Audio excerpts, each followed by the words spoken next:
ખેરગામના આછવણી પ્રગટેશ્વર ધામ ખાતે તેરસ શ્રાદ્ધ નિમિત્તે ધર્મચાર્ય પ્રભુદાદા દ્વારા બ્રહ્મભોજન કરાવી ડોલ અને વસ્ત્રનું દાનનું વિતરણ કરાયું હતું। ખેરગામ તાલુકાના આછવણી ગામ ખાતે આવેલ પ્રગટેશ્વર ધામ ખાતે તેરસના શ્રાદ્ધ અવસરે ધર્માચાર્ય પૂજ્ય પ્રભુદાદા અને રમાબાના સાનિધ્યમાં ભૂદેવો માટે બ્રહ્મભોજનનું આયોજન કરાયું હતું। આ અવસરે ભૂદેવોને ડોલ અને વસ્ત્રનું દાન આપવાની સાથે ખેસ ઉડાડી સન્માન કરવામાં આવ્યું હતું। આ અવસરે ખેરગામના સુપ્રસિદ્ધ કથાકાર પૂજ્ય પ્રફુલભાઈ શુક્લ અને ધરમપુરના ભગવતાચાર્ય શરદભાઈ વ્યાસ વિશેષ ઉપસ્થિત રહી આશીર્વચન પાઠવ્યા હતા। ભૂદેવોના આગમન વખતે પરંપરાગત વાજિંત્ર તૂર થાળીના તાલે ભવ્ય સ્વાગત કરી મંદિર પરિસરમાં લાવવામાં આવ્યા હતા। આ અવસરે ધર્માચાર્ય પ્રભુદાદાએ આશીર્વચન પાઠવતા જણાવ્યું હતું કે આજે તેરસ શ્રાદ્ધની સાથે કળિયુગના પ્રથમ દિનનો પણ અવસર છે। આવા શુભ સંયોગમાં બ્રહ્મભોજન કરાવી દાન દક્ષિણા આપવાની સાથે સત્કર્મ કરવાથી 100 દિવસ જેટલું પુણ્ય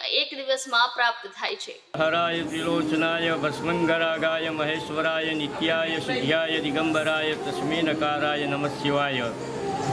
આજે પ્રગટેશ્વર ધામની અંદર પરમ પૂજ્ય ધર્માચાર્ય પ્રભુદાદાના સાનિધ્યમાં આજે કળિયુગનો પ્રથમ દિવસ તેમજ ભાદરવો માસ પિતૃ માસની અંદર આજે શ્રાદ્ધ પક્ષની અંદર સમસ્ત પિતૃઓના મોક્ષાર્થે પરમ પૂજ્ય પ્રભુદાદા દ્વારા અહીં બ્રહ્મભોજન રાખવામાં આવ્યું છે। તેમજ આ કળિયુગના પ્રથમ દિવસે સમસ્ત પિતૃઓની શાંતિ માટે અભિષેક પણ કરવામાં આવ્યો। તેમજ આ વલસાડ જિલ્લાના ધરમપુર તાલુકાના ખેરગામ તાલુકાના સમસ્ત બ્રાહ્મણો અહીંયા પધારશે અને દાદા દ્વારા બ્રહ્મભોજન તેમજ વસ્ત્રદાન પાત્રદાન સહિત સમસ્ત પિતૃના ઉદ્ધાર અર્થે કરવામાં આવશે।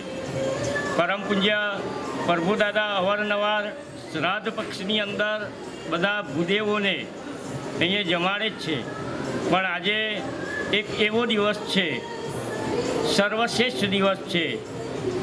શિવરાત્રિ અને પ્રગટેશ્વર મહાદેવની સાનિધ્યમાં અભિષેક કરવામાં આવ્યો કળિયુગનો પ્રથમ દિવસ અને પિતૃપક્ષની અંદર પૂજ્ય દાદાનો એટલો જ ઉપદેશ કે બ્રાહ્મણો અમારે આંગણે આવે અને જમે, અમને એમના આશીર્વાદ પ્રાપ્ત થાય। વિવિધ કથાકારો પરમ પૂજ્ય પ્રફુલભાઈ શુક્લ, શરદભાઈ વ્યાસ એવા અનેક કથાકારો પણ આજે અહીંયા આવી પધારી આશીર્વાદ આપશે। અસ્તુ। ઓમ નમઃ શિવાય।